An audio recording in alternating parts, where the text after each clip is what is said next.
Assalamualaikum warahmatullahi wabarakatuh. Sahabat-sahabat para pecinta Tosan Aji dimanapun Anda berada, selamat siang, selamat menunaikan ibadah puasa. Semoga lancar selalu. Sahabat-sahabat sekalian, saya baru saja dapat borongan teman-teman. Nih, baru dapat borongan keris 4 biji. Keempat biji ini sekaligus langsung akan saya review dalam keadaan masih kotor teman-teman. Jadi kondisinya masih belum dicuci, masih belum diwarangi, dan tentunya akan memberikan kesan otentik ketika saya jelaskan. Akan saya tampilkan dan saya babar permasalahan dari filosofinya, sejarahnya, tangguhnya, era pembuatannya, pamornya juga, serta dapurnya atau bentuknya. Sebelum kita menuju penjelasan, ada baiknya Anda subscribe dulu teman-teman ya. Subscribe dulu dan tekan tombol loncengnya agar eksis terus Hunter Pusaka untuk memberikan pembabaran, memberikan perjalanan tentang penjelasan seputar Tosan Aji. Oke, 1, 2, 3, tekan tombol subscribe. Terima kasih. Mari kita mulai dulu dari yang pertama ini teman-teman. Ini kalau melihat ininya, ini beranggah ya, beranggah, modelnya ini beranggah, tapi ini tidak kayu lawasan teman-teman, kayunya biasa-biasa aja, sepertinya ya STW lah atau setengah tua, perkiraan tahun 90-an lah teman-teman. Tapi garapnya kurang bagus teman-teman, kurang bagus, kayunya yang bagus, kayunya Timongo seperti ini.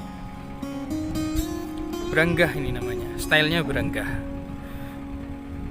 Jogja. Mari kita buka teman-teman. Bismillahirrahmanirrahim. Wow, ini adalah keris Mojopahit teman-teman. Oke, ini adalah keris Mojopahit. Coba kita lihat. Seperti ini tampilannya sangat wingit teman-teman. Bagian tengahnya sudah bolong seperti ini, maklum ya, sudah korosi yang cukup signifikan sehingga terlihat seperti pamengkang jagat. Tapi penyebutannya ini bukan pamengkang jagat kalau seperti ini, karena memang bolongnya ini terjadi secara alami, bukan secara waktu tempaan. Kalau waktu tempaan itu terjadi pegat wojo namanya, kalau bolong di tengah pegat wojo atau puasuhan yang kurang matang, kurang sempurna, sehingga terjadi pembelahan di sebelah tengahnya itu. Lipatan-lipatan itu tidak sempurna. Itu namanya pamengkang jagat kalau orang esoteri mengatakan. Tapi kalau ini adalah karena terjadi korosi secara alami, dimakan waktu. Begitu teman-teman. Jadi bolongnya itu alami, jadi bukan pamengkang jagat ini. Jadi tidak tergolong pamengkang jagat. Wesinya sangat lumer teman-teman.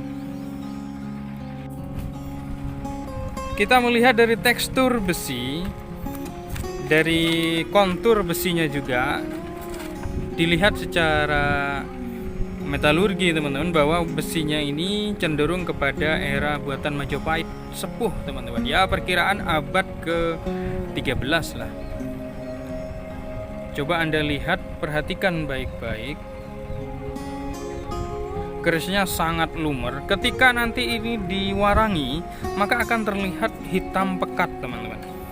Hitam pekat dan lain dari keris-keris lainnya, dan pamornya pun akan deling teman-teman. Coba kita hitung looknya. 1, 2, 3, 4, 5, 6, 7, 8, 9. Looknya ada 9. Keris ini looknya ada 9. Ada kembang kacang, ada jalen, ada lambe gajah, ada sogokan rangkap, serta ada grenengnya. Jadi bisa disimpulkan bahwa keris ini masuknya berdapur Panimbal. Keris Panimbal, dapur Panimbal itu cukup langka dan sulit ditemukan teman-teman. Oke, keris Panimbal itu sangat cocok untuk kita koleksi teman-teman. Jadi keris ini manfaatnya sebagai penunjang karir, ini secara esoterinya ya, secara filosofinya dan pengharapan sang empu membuat keris Panimbal ini cocok untuk sebagai penunjang karir, membangkitkan hal-hal yang gaib ya, menangkal sihir, keselamatan diri, mendatangkan bantuan, pagar diri dari ilmu sihir dan keberuntungan hidup. Jadi untuk pagar diri dalam artian dari serangan-serangan makhluk halus atau serangan-serangan ilmu sihir, teman-teman. Jadi ini menjadi suatu benteng lah. Pengharapannya seperti itu. Keris Panimbal ini kalau kita merunut pada sejarah era Majapahit, maka diciptakan oleh Empu Wesi Aji, teman-teman. Seperti ini.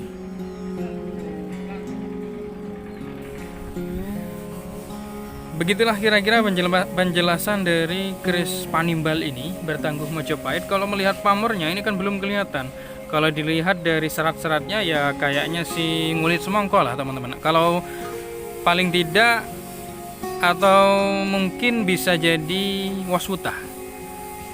Seperti itu, teman-teman. Oke, ini yang keris Panimbal ya. Ini sudah selesai kita bahas. Lalu kita ke yang selanjutnya, teman-teman. Yang jelas ini asli sepuh ya, jadi bukan kaleng-kaleng. Ini yang kedua. Oke, mantap ini, teman-teman. Satu looknya ya, 1, 2, 3, 4, 5, 6, 7, 8, 9. Ini look 9 juga. Tidak ada sogokan, ada kembang kacang, ada jalen, dan juga ada lambe gajah. Jadi kalau melihat dari, tidak ada gerenengnya, kalau melihat dari struktur atau rancang bangun seperti ini, itu masuknya kepada dapur Sempono, teman-teman. Kalau pamornya ini kayaknya sih kalau lihat dari garis-garis pada satonnya ini, garis di pinggirnya ini kayaknya ini masuknya wengkon, entah wengkon isen nanti atau wengkon saja. Nanti kita lihat kalau sudah diwarangi. Begitu. Keris Sempono ini bertangguh, melihat dari rancang bangunnya kayaknya ya cenderung kepada tangguh Cirebon. Jadi masuknya tangguh Cirebon, teman-teman. Namun ada sih contoh keris yang menggunakan dapur Sempono, yaitu keris pusaka yang ada di Keraton Yogyakarta juga ada, teman-teman. Yang bernama Kanjeng Kyai Panutup, nama kerisnya. Kata Sempono, ini ya, kata Sempono berasal dari kata supeno, teman-teman. Memiliki arti sesuatu yang diinginkan atau diharapkan atau dicita-citakan, atau ya selebihnya apa yang kita harapkan lah, memiliki sesuatu yang dicita-citakan. Menurut arti filosofinya, dapur Sempono melambangkan seseorang yang memiliki visi atau pandangan atau pedoman untuk menuju kebaikan. Manusia tentunya mengalami rintangan dalam menjalani kehidupan, melakukan suatu kesalahan juga, dan juga pernah juga mengalami satu putus asa. Itu sudah hal yang lumrah, teman-teman. Namun hal tersebut membuat seseorang berintrospeksi diri dan belajar dari suatu kesalahan yang dilakukan.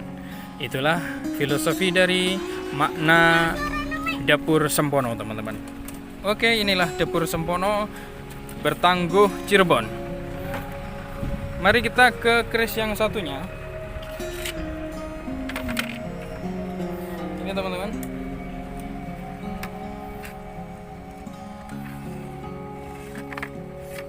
Bismillahirrahmanirrahim.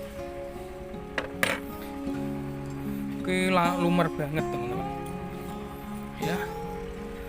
Kerisnya lumer banget. Coba Anda perhatikan. Lumer banget, dan melihat dari teksturnya maka keris ini masuknya tilam upih, teman-teman. Kalau mengira-ngira, saya disuruh mengira-ngira kalau pamornya ini masuknya ngulit semongko kayaknya. Kalau tidak, paling tidak ya masuknya wasutah. Tapi secara keseluruhan ini adalah keris yang utuh. Melihat dari rancang bangun dan ciri-ciri kecenderungannya, ini masuknya pada keris bertangguh Tuban. Lebih tepatnya Tuban pada era Mataram, teman-teman. Oke. Ciri-ciri keris Tuban itu sangat besar, tebal, serta terlihat gagah dan kekar, teman-teman. Memang keris Tuban itu karena diciptakan pada area-area pesisir, karena memang Tuban itu suatu area Syah Bandar yang bagaimana menjadi turunnya para kapal-kapal pesiar, menjadi menepinya para kapal-kapal perdagangan lintas negara, teman-teman. Oke.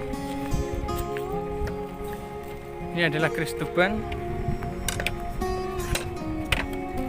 Lalu yang satunya, yang menurut saya sangat spesial, teman-teman. Sangat spesial sehingga saya review pada akhir cerita konten ini atau akhir cerita pada video ini. Tampak tidak ya kira-kira?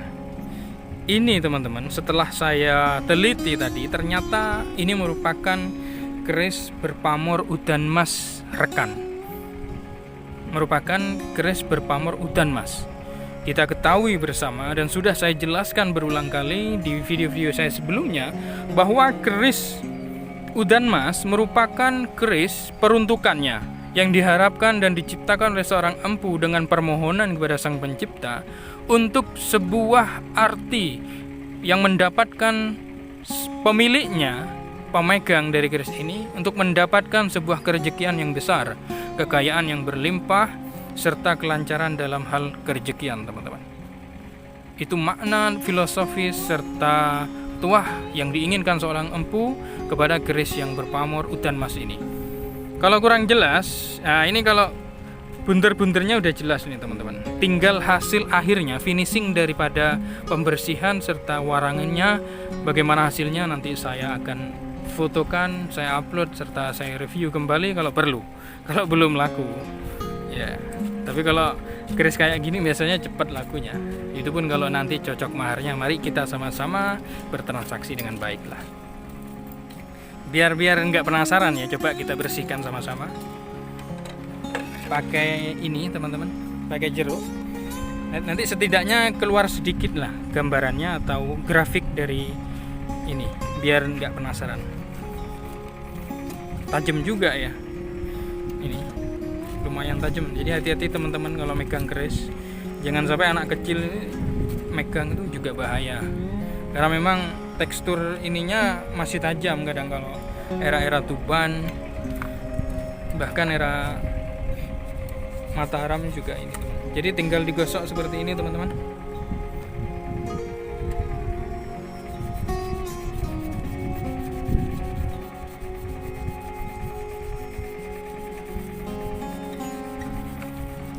Jadi kalau membersihkan kayak gini yang masih berkarat ini, memang harus direndam pakai lemon seperti ini, atau paling tidak pakai air kelapa, teman-teman. Itu cukup aman. Jangan pakai sir, karena sir itu bisa menyebabkan ini terlalu banyak makan korosif, teman-teman, besinya.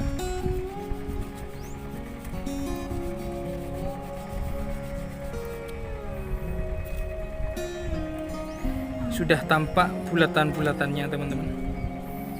Oh, mantap ini. Insya Allah ini kalau perkiraan saya ini bakal jadi keris yang bagus nanti ini.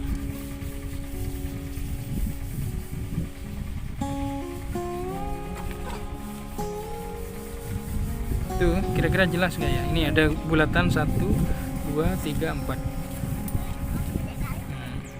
Ini, teman-teman, bundaran bulatan-bulatannya, ya, seratnya. Oke, inilah keris udan mas yang menurut saya sangat spesial dan berdapur tilam upih, teman-teman.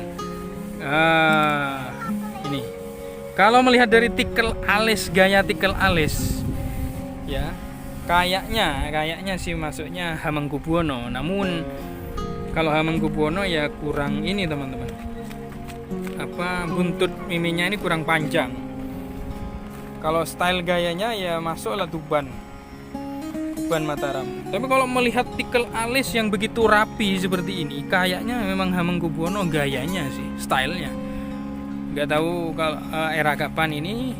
Nanti setelah dicuci nanti akan terlihat sangat jelas. Untuk penjabaran dan penjelasan pengejawantahannya kepada pemirsa akan lebih valid dan lebih jelas karena pamornya akan keluar. Kalau pamor sudah saya pastikan ini masuknya udan mas perkiraan ini. Jadi teman-teman, bulatan-bulatannya saya perdekat ya. Ini bulatannya. Mantap lah ini. Oke, terima kasih yang sudah menyimak. Panjangnya 38 cm perkiraan ini. 37 lah. Ini garis wingit mantap teman-teman. Dipegang seperti ini getarannya luar biasa. Terima kasih yang sudah menyimak. Wassalamualaikum warahmatullahi wabarakatuh. Salam budaya. Semoga sukses selalu.